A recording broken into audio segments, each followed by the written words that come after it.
Health Nuts, episode 17. You're listening to Health Nuts with Dr. Chris Carr.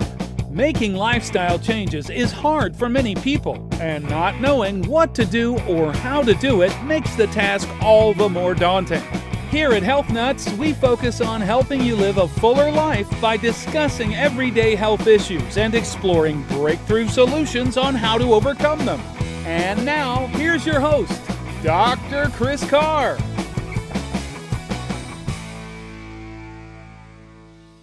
Hello, welcome back to another episode of Health Nuts. I'm your host, Dr. Chris Carr, and I'm so excited to have today one of the best in the business, Dr. Jay Warren.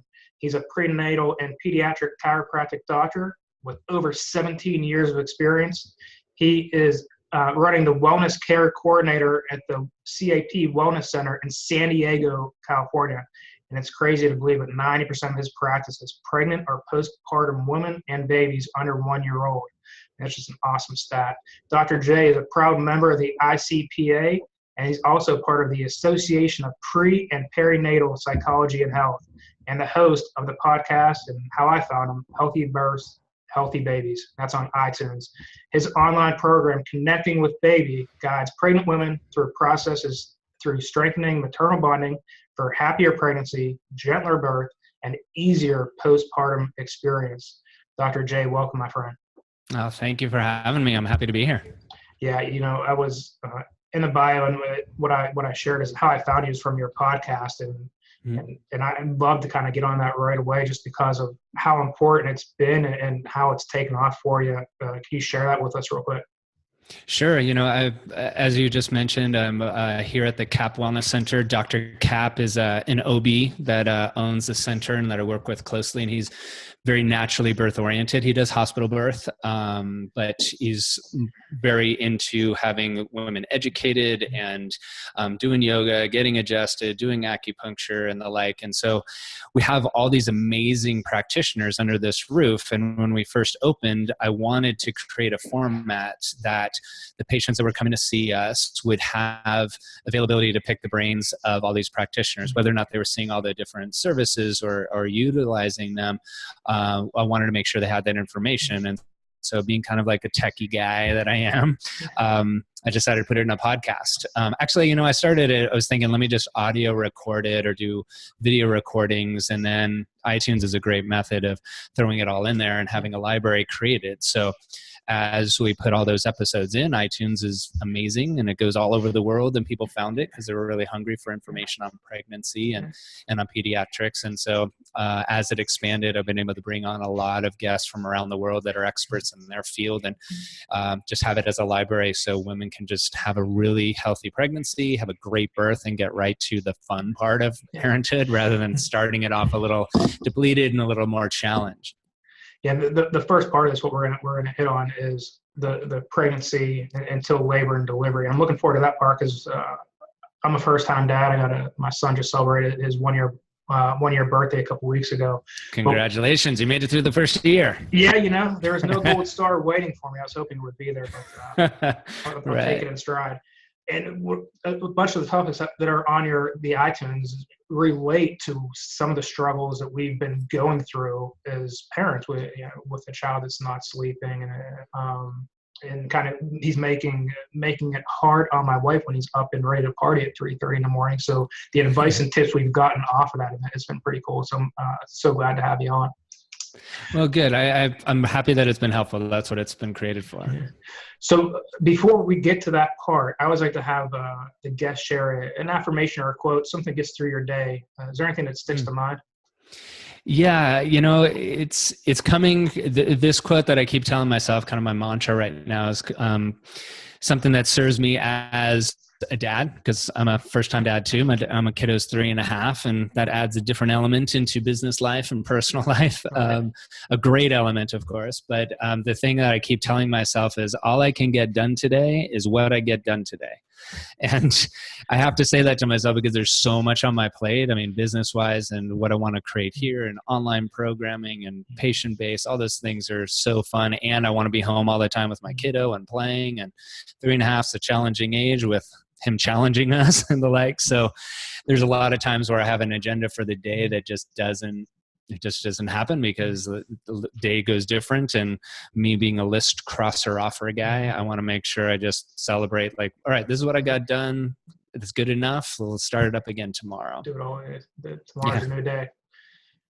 What is, and what we're going to dive into is going to be, as we touched on earlier, will be talking about the pregnancy of the mom from when they become pregnant to delivery. But before they get to that point, what recommendations would you make to somebody who's thinking about getting pregnant, how they can get their body in the best shape prior to that time? Well, it's a great question. And it's something that so many parents the first time around wish they'd had that time to really prepare for the pregnancy. And essentially, really nutritionally, it's really important to make sure your body's detox, that your body's clean and healthy and just full of great nutrients, because detoxing work is not something you want to do during pregnancy. And so that's something that I think is really important, especially if women or couples for that matter having challenging time conceiving. Doing detox work and making sure the body's really healthy is really important.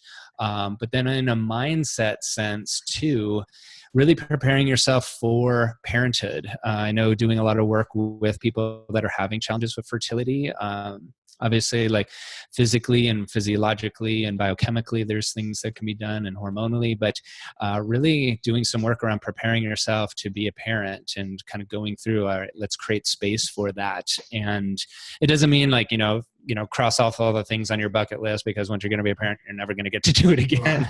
There is an element of, life changes for sure, but just really preparing yourself physically in a nutritional sense is important. Exercise, of course, but in a mental space too, getting on board with your partner about how do you want this to go, and starting the preparation then. Because the detox, I get that a lot in the practice as well. Is do they need the detox? How do they detox? What are some recommendations you make, and if you want to lead someone down that road, any types of foods they should be taking in for natural detoxes, or I know lemon water is a big time natural detox agent. Sure. Nutrition's definitely not my wheelhouse as far as like leading people in a preconception sense. There's a chiropractor here in town who does a lot of the nutritional work. She's been on my podcast and I pick her brain through things. But, as far as like nutritional stuff, there's not much I can share on that. So once they become pregnant and now they're, the clock is ticking, the 9-month clock is ticking. What can they do now that the ball is rolling? There's a lot of things that we know they can't take in. There's a lot of foods they can't eat, but what else can they do to make themselves healthy now that they're pregnant? Right. Well, especially in the first trimester, there can be a lot of challenges with morning sickness and just general fatigue. It doesn't have to be that way, and it's not that way for everyone, but it's a really common challenge that women have in the third try. And especially knowing what we know about how nutrition is so important for the baby, a lot of times after the first trimester, women are like, man, I need to get back on board, because all I ate were like carbs and, just anything to keep food down, and that's okay. And that's another reason why being very healthy nutritionally coming into the pregnancy is important, because really like prenatal vitamins and your nutrition they're doing pregnancy is for the mom's body. Now, the baby biologically gets everything the baby needs. So there can be deficiencies in a fetus or in a baby if mom's depleted going into the pregnancy and doesn't take care of that during the pregnancy. But most of the time, the prenatals, the fish oils, those kind of things are all for the mom to sustain herself and replenish her supplies so that she's not then depleted going into the postpartum period. So that first trimester really is, drinking lots and lots of water, making sure you're flushing through those, that inflammation that can build up. And then also just making sure you're just eating soundly, and it's one of those, I don't want to have it be that a woman's just need to survive the first couple months, but a lot of times it is kind of triage care where a woman's just trying to or what can I eat without feeling nauseous and the like. Again, that's not true for everyone, but the more healthy you are going into the first try, the lesser that can be a challenge. Yeah, and you kind of hit the nail on the head with that, because I had a couple of patients who've given birth and they've had multiple pregnancies over short periods of time. Like I just recently went to the dentist and like I had 3 or 4 cavities. How come? And then realized, all the calcium was getting pulled out of them over time that they were end up being deficient in. So I think that's so true. How you can kind of become deficient during the pregnancy and they need to sustain it as well. So I love that share. What else? So outside the first trimester, and with us, me and you both being in the chiropractic field, one of the things that by and far usually happens is they get some lower back issues. Mm-hmm. There's so many changes the pregnant body goes through in 9 months. One of my guests was saying that the amount of changes that a woman's body goes through in the 9 months of pregnancy is probably equal to the amount of changes that a man's body goes through in the entire life. And I believe it. I mean, it's an amazing thing the body does to grow a baby and grow a development. I mean, it's just a miracle. It really is. Like one sperm, one egg, and 9 months later, you have this trillion-celled, perfect little baby, 10 fingers, 10 toes, hopefully. And the woman's body goes through a lot. So a lot of what I'm doing as a chiropractor is supporting them and allowing their body to function as optimally as possible so that they can grow and develop that baby in an optimum environment. And the woman can be healthy too. And that means, making sure they're managing, as far as sleep and pain in their body, discomfort, and then also preparing their pelvis for birth. And that's all set up by doing the great sound biomechanical work that we do as chiropractors to allow the lumbar spine and the pelvis to really flex with the changes. Now, in the second trimester, once you're through the first, baby is starting to grow steadily, and it's really in the that period of time that we can do some great foundational work to set up the body to start accommodating the massive changes that are going to happen in the third trimester. Exponentially, baby's getting bigger and bigger every week, and we want to make sure that the pelvis is really situated nicely to be able to house that baby and support that baby, one, carrying it around, but then also allowing the uterus to be in a proper position so baby can grow and develop properly. And that's all coordinated through the nervous system, making sure that the pelvic alignment is there, as well as the nerve supply to the uterus, makes that environment optimal for that kiddo to come out into the world as healthy as possible. I think it's always just made sense as well that with the pelvic, with the ligaments becoming lax and everything starting to shift, that the pelvis is going to be such an integral role in what's taking place. And a lot of times, unfortunately, that the mom doesn't even get the advice like, hey, maybe you should get this checked. And instead they'll just say, hey, ice it down or use some mild moist heat. And that's kind of their treatment prescription for it. And there's a lot of things that can be done on our end that unfortunately I think are underutilized. Yeah. And I mean, unfortunately, I hear that all the time, like, oh, I wish I knew, or man, I wish I'd come here sooner because these last couple of months could have been so much more comfortable. And, there is a lot out there that women are told, especially in third trimester, like, oh, honey, that's just how pregnancy is. Like, it'll be, as soon as you have the baby, it's going to go away. And there's so many things that women suffer through during pregnancy that they don't have to. As far as like the sleepless nights, there's going to be a lot of those because you're peeing all the time. There's discomfort in the body, and we can talk about what the reasons of that.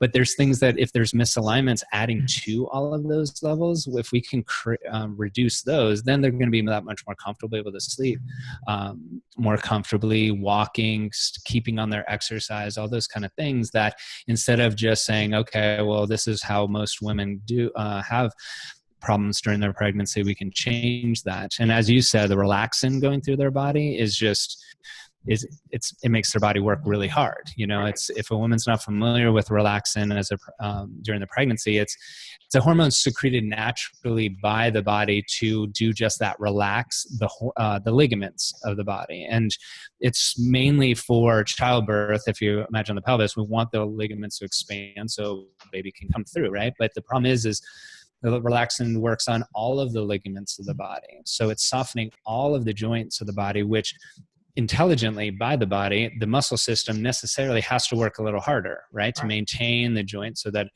it can do the work that the ligaments aren't. So just by virtue of the relaxin going through your system, your muscle system is going to work that much harder. And so a lot of the soreness and achiness can come just from the relaxin. On top of that, you've got a baby growing inside of you, right? And the pelvis is really stressed, and having to accommodate that and a weight that it's not necessarily designed to carry. It can do that short time. It can do that for the last 3 months of the pregnancy. It's just, we can't do it forever. And then those two things we can't change. We don't want to change the relaxin. We want that for childbirth during the birthing process, really important. And as far as the baby growing and developing, we want that as well. But we can change the misalignment and the tension patterns that are in the body that are adding another layer to a woman feeling uncomfortable. And that's a lot of the work that I'm doing, is trying to reduce that so that the body can accommodate and flex with all those other changes without having to carry that load into the third try. Right. And I think you're completely right. There's things that we want to take place that, as they take place, unfortunately, they can produce some uncomfortable situations for the mom. So outside, so we have that area, or that essential taken care of. I think we touched on nutrition. Real briefly on exercise, I think a lot of moms, they get scared on maybe if they're doing too much and they're putting a lot of stress on the baby. What do you advise on in regards to exercise? Is it you just go by what they can tolerate, or do you cut them off? Yeah, no, I really want moms to be really active. And at the same time, if a woman's an athlete that's used to a high level of activity, we need to change kind of goal sets on it, right? Because we're not looking at like maintaining a level of fitness to run marathons. We're looking at being healthy throughout the pregnancy. One of my guests on the podcast shined a big light on the myths that are still perpetuated during exercise. Like one, that heart rate can't get high during the third trimester, and that's not necessarily true. We want to look at body temperature not being super high as far as kind of the hot yogas and high core body temperature. But the more a woman's moving, the better circulation throughout the whole body for themselves as well as for the baby. That benefits them. Also, labor is a physical endurance event, and you want to make sure that you're in a great physical shape for that. But even more so, and this is what this guest shared, is really setting up for postpartum to be healthy on the other side of things. So a lot of women they'll kind of do both, either one, or like, I'm not going to exercise at all during my pregnancy because I'm worried about damaging causing prolapse problems. We want them moving. I don't like women doing a lot of ballistic exercises, a lot of jumping up and down, because that can stress the pelvic floor in a way that that's going to unduly stress that area. Mm-hmm. But walking and elliptical, and even a lot of women love spin biking during pregnancy, and those kind of things good for the health of things. And what I was going to say is another segment of the women I work with, they're trying to step up their exercise or keep it at the same level as they were before they were pregnant. And that's just going to be impossible. I mean, so much of her body's energy is going into growing, developing a baby. It's not going to be going towards building muscle mass or maintaining the same level of fitness that they had going into it. And that can be a challenge as far as body image issues, or just the way they feel in their bodies to it a certain way. In pregnancy, it's a whole different experience. And so having exercise as a stress relieving tool is important, and keeping moving in that way, but without doing so much that it's stressing the pelvis in a way that's going to get in the way of the birth. Yeah, I think especially the ballistic stuff, I've touched on that as well throughout the years. It's just, I think it's almost, it makes sense to us, just like a common sense, like you don't want to be doing a lot of jumping, because it's going to put in a lot of abnormal motion. But I'll see, I'll have patients like, oh, can I still do, go to my CrossFit workouts and do, all these burpees, or I'm doing, 30 burpees. And like, it's probably not the best idea, but best idea, like, okay, now kind of light goes off and they see why. But I completely agree with everything that you just said. That was awesome. Yeah, I've had a couple of CrossFitters in my practice that they were super fit during pregnancy. They were still doing their dailies, and CrossFitters, if you know that population, like they're pretty intense about things, and I admire that. The problem that these two had, though, is their pelvic floor by the time birth came around was so tight because of the ballistic jumping that the pelvic floor had to necessarily tighten, that even though they were really fit for birth and they were ready to go and have this natural vaginal birth, they both had to have C-sections because the pelvic floor wouldn't open up. It's not going to open. I've had some CrossFitters that had great natural vaginal births. So it's not just if you do CrossFit that you're going to go C-section. It's really looking at the pelvic floor and not just doing a Kegel in a tightening sense. We want women like doing Kegels to be able to understand where the pelvic floor and have that toned. But then in the same way that in exercise you're doing negatives, or when you're like tensing your muscle up and then you're still doing resistance down, the Kegel is the same way. We want to do the release as well, so that during childbirth, when a woman feels the pressure on the pelvic floor, they know how to release it rather than unconsciously or unconsciously feeling pressure on the pelvic floor. You Kegel it up and it tightens and gets in the way of the birth. Yeah, and it's just you hit completely how it's not going to open up, and when it's that tight, it's just basic physiology. It's just not going to happen. Yeah, it's good share. So I know we had hopes to kind of get to the pediatrics, but I think just for time constraints, I want to kind of stick with just the last portion of this, with the stay with the mom, because I've loved where this has gone to. So now the day is there. We got deliveries coming. How do you advise? I think a lot of times moms, they'll get to the birth center or to the hospital and their birth plan's not been mapped out, and they may not really know. They're just putting everything in the hands of where they're going. What would you say? Because I know that's a part of stress management. If you have everything talked about prior to, what do you say about that? Absolutely. I mean, you're so right. A birth plan is so important. And whether or not that birth plan, even if you lay it all out, whether or not you actually do all of those things or not, the important part of it is, one, setting the intention, knowing your team around you, whether it's your OB, the nursing staff, if you have a doula, your partner, those kind of things. We're all on the same page so that that plan can be executed as closely as possible, versus if you're just kind of winging it. Winging it can be fine for some people, but most of the time there's the fear of the unknown gets in the way of the birth process. The birth process itself is an expansion. It's something that the body naturally is physiologically designed to do, but it's not a fear state. It's an expansion, growth. It's a love state. And so if there's any fear of what's the doctor going to say, I didn't know about that, those things start slowing the birth process down and makes labor more difficult, more prolonged. It increases the chances of having interventions that you might not want, whether it's an induction or an epidural, or even a C-section. So having that plan worked out in advance, and that's what we teach a lot in our classes that we offer here. Hypnobirthing is one of our kind of flagship classes that our women take, where hypnobirthing is a process of helping the birth happen naturally and tools to use during labor, but it also, a lot of the work is done of, what do you want your birth to look like? What do you want? What don't you want? And then making sure that that's set up in advance so that in the moment, the woman doesn't have to think about that at all. The woman can just focus on the birth and bringing this baby into the world safely and naturally, and maybe the partner is empowered to carry those things out. Or if a woman's working with the doula, which I highly recommend, they can relate those wishes and concerns to the staff and the OBs, that so the woman or the partner doesn't have to do it. They can focus on the task at hand. Yeah, because it can be chaotic, and I know you've been through a birth, and I have as well. And I've been fortunate enough to be in the hospital with patients of mine who had wanted me there. And when it comes, and that's when it's happening, there are going to be 10 or 15 people in the room. Maybe a bunch of questions thrown at you, and it can be scary for someone that doesn't really know what to expect or doesn't know what to. They look up and they'll see 15 strangers, and everybody's checking it out.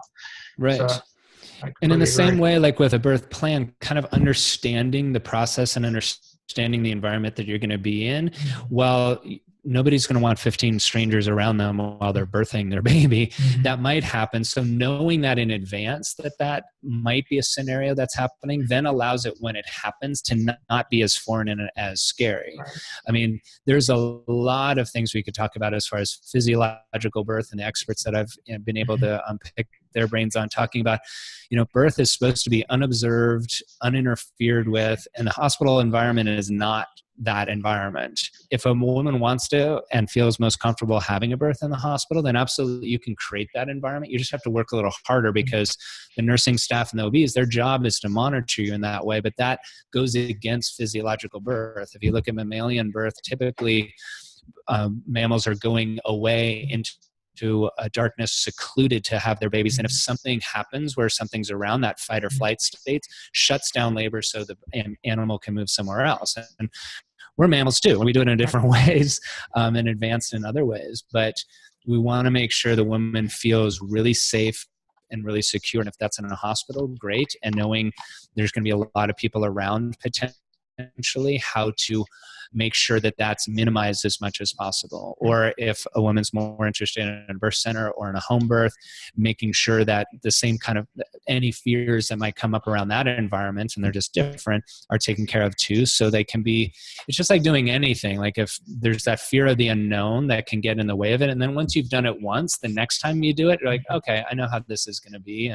And it's not the same challenge. And that's why second, third, fourth time births tend to go quicker. They tend to be speedier, not just because physiologically there's been another baby that's paved the way, but also because mentally they know how this has gone before, and you can just execute in a different way. Yeah, that the execution, just the thought process along that all goes with it. It more likely may not go completely as planned, but at least it's been out there and you know what some of the scenarios are that are out there. So love that. Yeah. Love that share. That was great. Before I let you go, I'm just going to pepper you with a couple questions, if that's okay. Yeah, of course. Yeah, whatever. So a couple ones here. Best advice you ever got, what would you say? Best advice ever I got. I would say, like, because we're talking about pregnancy and bringing babies into the world, as a dad, my parents all the time have said, enjoy everything you can in the moment. There's so many things that take your attention elsewhere, either something that just happened and you're ruminating about that, or as a parent, you're worried about, okay, what's my kiddo going to do next? And, but it goes by so fast. And so, my mom and dad, seeing me go through my own challenges of becoming a new parent myself, is like, just enjoy it. Like, it's going to pass. It's fine. It's hard to do because there's so much information around getting to be knowledgeable about things, but being in the moment is like just timeless wisdom from everybody. But as a parent, even more so, because the moments go by fast. Wise. What makes you a health nut? I've always been that way. My mom's a nurse. So I was indoctrinated into health. I didn't really want to go the medical route, although I had great experiences as a kiddo, but I've just kind of always been indoctrinated in like, how can I be healthier? Not just because I want to have like my test results be good, but just so I can do what I'm here to do. I want to have my physical body and my mental body to be able to be as clear as possible and as healthy and strong and flexible as possible. So I can share information like this, so I can see and help patients all day long. And when I come home at the end of the day, I can be present for my boy and for Effie and not be so depleted because I'm not taking care of myself. And I think everybody wants that. I think everybody wants to have a resiliency. I think people want to have a lot of energy. There's a lot of things that take our energies away, but the more we take care of ourselves in a health nut type of sense, every little bit counts and allows us to just be who we're designed to be. Yeah, and that's the truth. What is invaluable resource? Anything that you've been reading lately? Yeah, I'm reading a great book. It doesn't have anything to do with pregnancy health necessarily, but it's by James Altucher. He's a great podcaster. I've learned a lot from him. He has great guests. And his book I've been reading lately, it's called Choose Yourself. And it echoes a lot of what we're talking with parents about here, in that so much of the focus once your kiddo, well, for pregnancy for that matter, goes into the pregnancy, the baby, the birth. And then once the kiddo comes around, us parents, we shelf our own lives and sometimes health and mental health in order to take care of the baby. And that's absolutely necessary because the baby needs our help. But what happens after a period of time is we're depleted and we feel we're neglecting our own needs and our own things that made us happy in the first place. And so Look to Yourself is really about just that. I mean, there's some business aspects of it, but the Choose Yourself motto is really kind of having daily practices of being as calm and collected for yourself so that when your kid needs you, your partner needs you, your business needs you, whoever, you're full up in that whole, oxygen mask analogy. And so the James Altucher book, Choose Yourself, is really speaking to me right now, and I'm learning a lot from it. Last question. When we have this, and you've probably seen it in your practice where you might have that struggling, new mom or second or third time mom out there. They've tried everything and it's just not going well for them right now. And they're sick and tired of being sick and tired, if you will. And they're just, they're mentally exhausted. What do you tell them? I tell them that, it doesn't have to be that way. I think a lot of that, like sick and tired of being sick and tired, comes after a point of tolerating too much. Once you get to that point where you're saying, like, I'm sick and tired of being sick and tired, there can be something different. And you might not know where to reach to. You might not know what resources there, but reach out to your own community, like your friends, your family, to say, all right, I need help. Where can I get help? And then the other piece of advice I tell all parents is, you're not alone. It can be very isolating being a new parent. There's so much new stuff you're learning. You're learning your kiddo's learning you. There's no manual that came with it. I mean, I had tons of clinical experience taking care of parents and babies for years and years before my baby came around. And then at 2 a.m, you're still struggling, trying to figure out, like, all right, what is going on here? This worked yesterday and now it's not working again. It's all changing. And so, me being kind of a perfectionist and having that side of always wanting to, know the answers and everything, like I would, not reach out for help because I wanted to be perfect at it. Mm-hmm. And nobody's perfect.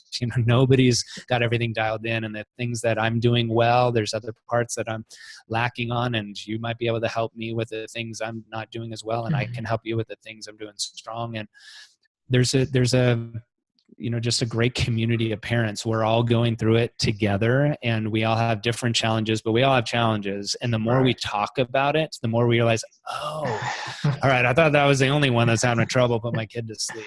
I thought I was the only one that couldn't get my kid to eat vegetables. Those things are so universal. It's just, we don't talk about them. And I think if you, when somebody's that I'm working with is having those kind of challenges, the first thing I always say is, like, you're not alone. Like, we can get you help, and even just hearing like that you're not alone helps, because then it takes the edge off of, okay, I needed to fix something's broken. Yeah. Other people. And there's so many challenges with parenthood. To take that away even a little bit just makes a huge difference. Huge. I would agree. So the podcast, one last time, you mind throwing it out there. How do they find you on the podcast? Yeah, the name of it's Healthy Births, Happy Babies. We're in the kids and family section. You can just search either my name, Dr. J. Warren, or Healthy Births, Happy Babies in iTunes. You'll see all the episodes that are there. As your resources, you can just scroll through whatever episode speaks to you. If you're in pregnancy land or about to birth land or in the trenches of parenthood, there's tons of different topics there to be able to help you. And we're always a resources away as well if you want to reach out. Yeah, there's a ton of content on there. I think was it 70 some episodes?